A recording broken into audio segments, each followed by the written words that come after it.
A death investigation is like a puzzle. This can't be real. 2 law enforcement agencies investigated piece by piece the death of Tamla Horsford. Both concluded she got so drunk at a party she fell from a balcony after everyone else had gone to sleep. This girls' night, we were all just drinking and we played cards against humanity.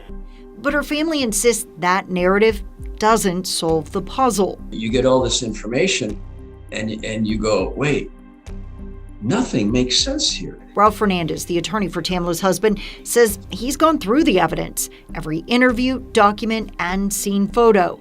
So has Tamla's father and friends like Michelle Graves. Why not just let this go? I cannot let this go because I know that what they said did not happen to her. So we went through it all as well to take you inside the investigation to understand why the family remains convinced police are still missing pieces to this puzzle. I know this was a homicide.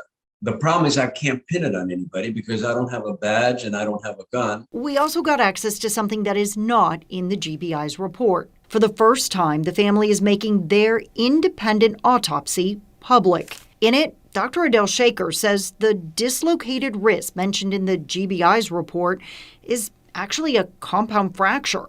And the fracture in her spine isn't a fracture at all. And to him, what is most important is what the GBI's medical examiner did not find. There is no evidence of any significant injuries to the skull bones.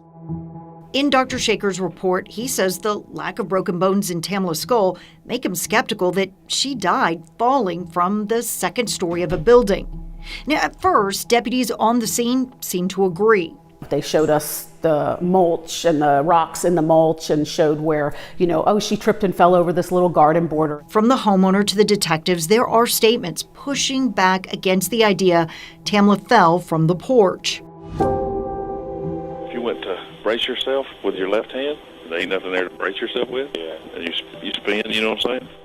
And even more unusual, how the homeowner and her boyfriend found Tamla's arms. It's the weirdest thing.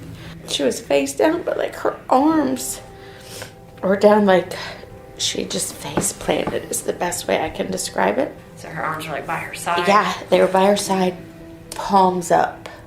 It's a question we heard several times in the investigation because when you look at the scene photos, Tamla's left arm is actually off to the side, bent, her fingers curled under. Did you ever touch her arm? No. Okay.